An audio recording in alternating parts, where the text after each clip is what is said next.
Dumating na yung mga kailangan ko. Ngayong araw, magdi-DIY ako ng Japanese paper lantern na ilalagay natin dito sa center. Ganda! Legit! Para mas magkaroon lalo ng vibe. Parang maikli ata to ah. Ito yung bulb extension. Pero pinaka-importante yung Japanese paper lantern natin. 85 pesos ko lang nabili.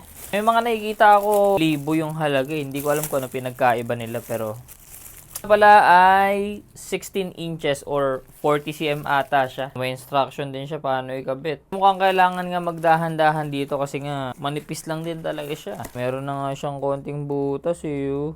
Okay lang. Hindi naman na masyado importante siguro yan. Tapos ito, tutusok lang. Okay, so that's it. Yun na yun. Hindi nga ata natin siya ilagay dito eh. Bang, ayun nga, legit. Hindi na ako bumili ng extra bulb kasi 9 watts lang ata ito eh. Teka, kukuha pala ako ng hagdan. Natin dito. Top. Maliit pala, no? O, sakto lang. Kahit hindi pa nakabukas, maganda na. Tignan natin. Pen.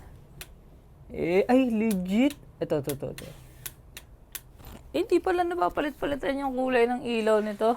Kasi, yan, may white, yellow, white and yellow na combination. One color lang pala to. Palitan muna natin yung bulb. Tuha ko muna yung hindi natin masyado ginagamit na bulb dyan. Na. Moment of truth. Na. So, eto yun. Ganda, legit. Imagine, 154 pesos lang yung nagastos ko dyan. 85 pesos yung paper lantern and yung bulb extension, 69 pesos only. So, diba? That's it. Kung nagustuhan nyo itong video na to, syempre don't forget to follow for more. Yun lang. See ya!